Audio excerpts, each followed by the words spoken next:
Ito kasi yan mga brad, no? Totoo naman talaga na kapag wala kang pera at wala kang napapatunayan, no? Hindi ka magiging maganda sa paningin ng kahit sino. Kamag-anak mo, kaibigan mo, o tinuturing mo man na tropa, malabong mangyari yon. Pero pansinin mo, yung mga pangit na tao, masasama ugali, pero maraming pera at maraming pag-aari, mabait sa paningin ng iba at pogi sa paningin ng iba. Halimbawa, babaeng pangit, hipokrita, sama ugali, di ba? Pero maraming pera. Ang daming friends niya na girl. Ganon din sa lalaki, mga brad, no? Kung ikaw, masama ugali mo, no? Plastic ka, no? Marami ka naman pera. Pito kotse mo, no? Mabuti kang tao sa paningin ng iba.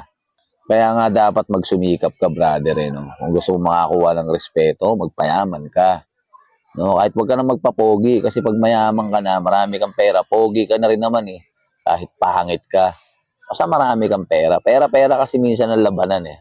Hindi ko naman nilalahat pero sa 100%, 80%, lamang talaga ang maraming pera sa lahat ng bagay. Totoo yun, bro. Halimbawa kung may asawa ka, siyempre may bilang ka, may mga kapatid yan. Hindi ka niyan itatrato ng tao kung wala kang pera. Ang tingin sa inyan, basura. Ngayon, balik rin naman natin sitwasyon. Hindi ka gusto ng biyanan mo, pero marami kang pera. Gugustuhin ka niyan. Kahit hindi ka gusto ng mga kapatid ng asawa mo, marami ka ng pera. Gugustuhin ka niyan. Kahit nga punong-puno ka ng bisyo sa buhay, 'di ba? Gugustuhin ka niyan kasi marami kang pera. Marami silang napapakinabangan sa'yo. Ganun din, Brad, pagdating sa kaibigan. Bakit nga naman kita kakaibiganin kung wala naman akong mapapala sa'yo, 'di ba? Wala kang pera, wala kang motor, wala kang kotse, wala akong mahihiram sa'yo, wala akong mahihita sa'yo. Bakit nga naman kita kakaibiganin? Dito na lang ako sa masamang ugali, marami namang pera. Di ba? Real talk yon, Brad. Yung iba kasi ayaw aminin na ganun sila eh. Pero sa totoo lang, ganun naman talaga eh. Di ba? Kung meron ka man tunay na kaibigan, yun yung mga sasama sa'yo na kahit wala ka, kahit ano lang ang meron ka, happy kayo. Pero sus Mariosep, bilang na bilang lang yung mga ganong tao. Kaya ikaw, huwag kang magdadamdam kung tinatabla ka. Kasi nga, wala ka naman. Kung gusto mo, magpayamang ka. Paramihin mo pera mo. O, di lagi kang tama, lagi ka pang pogi.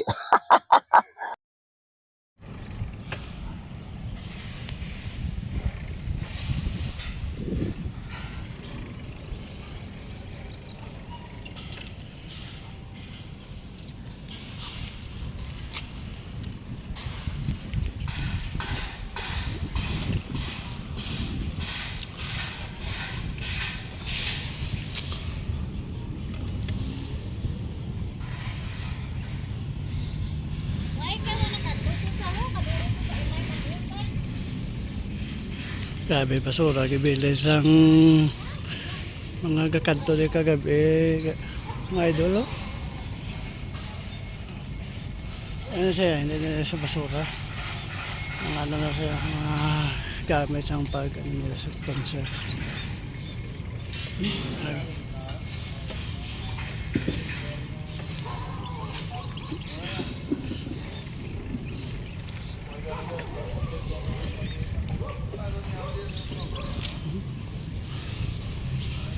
Grabe yung basura, mga idol.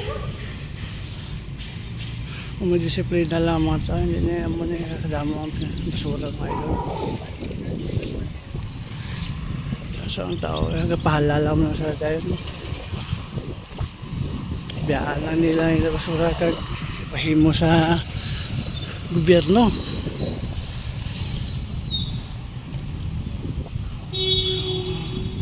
Grabe ang basura, mga idol.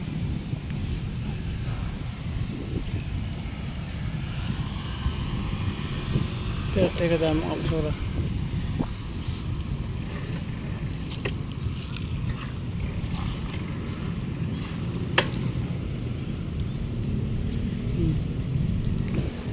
Kaya matamat nila panilhig, nasugod pa lang sila. May alas 10 ang guro na matapos sa idol. Hindi matapos alas 10, kadamo ang basura mo.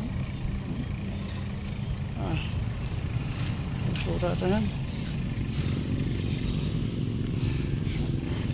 May nagkatulog po.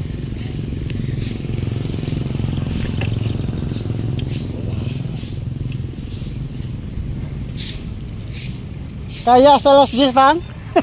Sarangan alas 10 no? Alang-alang. Kaya kadamo kita.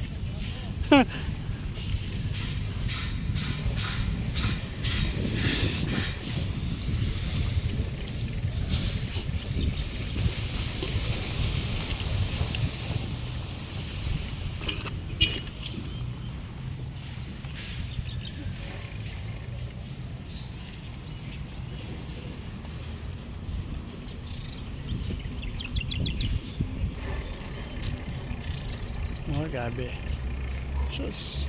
Kung may disiplina lang tani ang tao, hindi na magkamunin mo. Ang tao, may disiplina man tuod, kaso nga, wala man kasunod gapon. Ano ang mga rules of regulation sa atong gobyerno. Kaya ang gobyerno man, siyempre. Parang nagapon sa ila kayo, handa, sige, bira.